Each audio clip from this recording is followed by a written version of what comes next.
I want Kenyans to understand that Kenya has been chosen as a pilot country in the implementation of what we call the New World Order. The New World Order agenda is an agenda that entails what we call a one world government. And this is not an agenda that was started yesterday. It is an agenda that has been put on set from the year 1946 after the Second World War.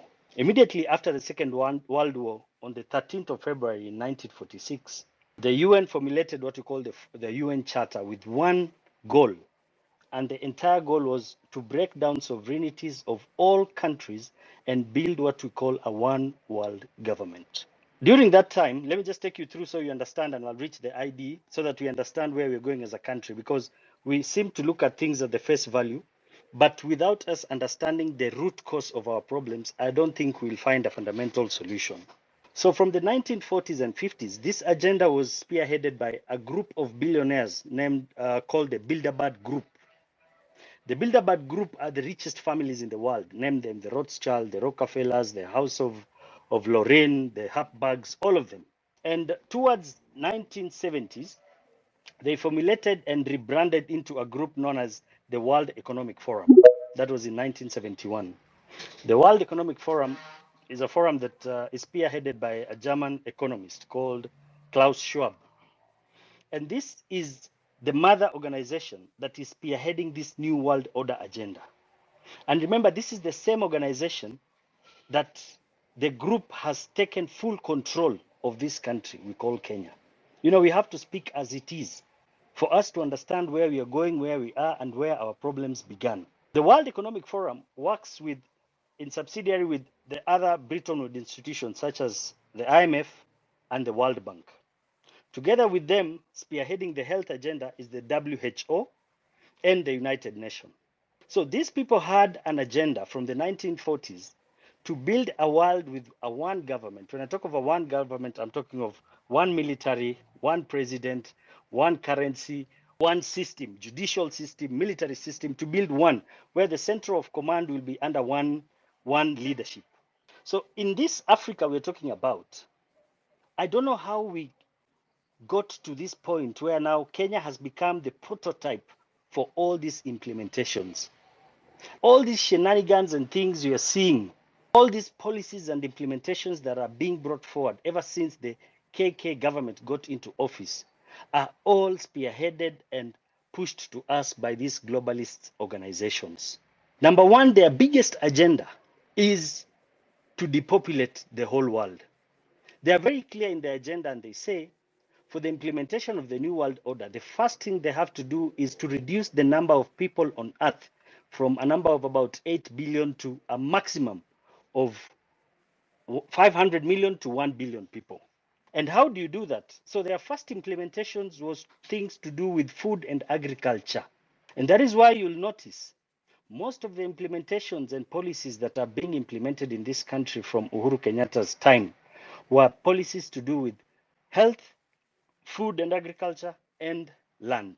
Simply because they understood the only way to control mankind is to control the food. As it is said, he who feeds you controls you.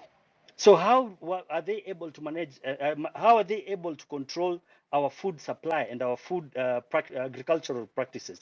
It is through policies in these governments that are puppets to these globalist organizations. Today in this country, we know very well that the entire assembly has been held captive by the executive. But at the same time, we have to understand that our entire leadership has also been held captive by these globalists. All these agricultural policies that are being implemented in Kenya are meant to take full control of our food production, food supply, and our entire agricultural practices. In the New World Order agenda, they state clearly that their main objective is to transfer food production and agricultural practices together with assets and land from individuals to the big corporations. The New World Order agenda entails to take control of the entire ownership of properties, assets, and everything else on planet Earth. But the saddest thing is that we are being pushed towards an agenda that many Kenyans are not aware of, many Kenyans are not speaking about. Even our entire leadership, most of them don't know where these globalists are taking us Correct. to. So once they control the Yes. food, today you know very well that agriculture is under their control, and they managed to do it through policies.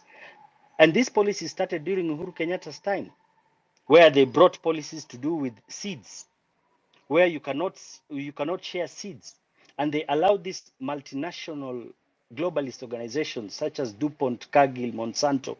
They allowed them to come and patent seeds here. Today in this country, it is a crime to even share seeds with your neighbor.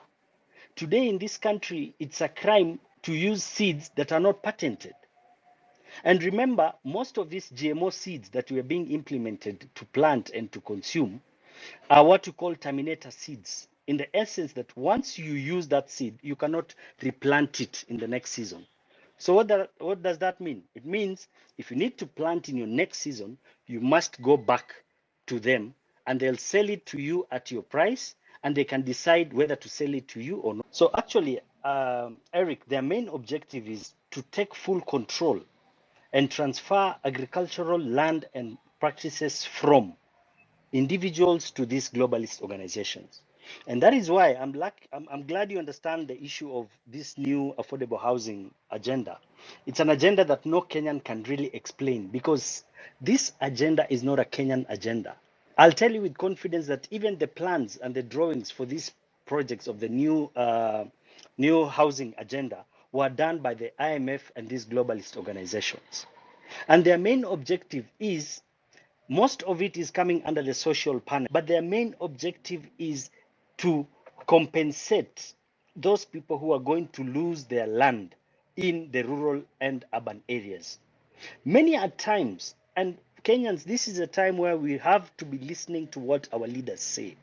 Because if you want to know where leaders are taking you, stay keen and understand the words they are pronouncing time and again. Many a times the president has pronounced that it is time as Kenyans. We have to free up land from rural areas and move to urban areas. And that is why these housing projects are done only within the towns. If really they were supposed to empower or bring up the poor people and embrace the mamamboga and boda boda, as it is said, these are projects that will even be done in rural areas where people have cheap or poor settlements. But the main objective is to take over the land and put people under a project in the New World Order known as the 15-minute cities. The 15-minute cities appear very pretty in the pronouncement, and they say it is a group of leaders all over the countries that are coming together to combat what we call climate change. But the reality is, this is the projection of the future of the world, where they want to put people in a sort of a concentration camp, and people will only be living within these small cities. That's why they name them the 15-minute cities. And the entire land and property will be transferred to these globalist organizations. Eric, if you do your research today in America, actually 44% of single family homes have already been taken over by these globalist organizations. Big companies like BlackRock, Vanguard, StreetGuard, all owned by these cabals I'm talking about. Now, the moment you take these people into these concentration camps, you need to find a way to control them. And that is where they're coming up with the agenda of what you call the digital ID.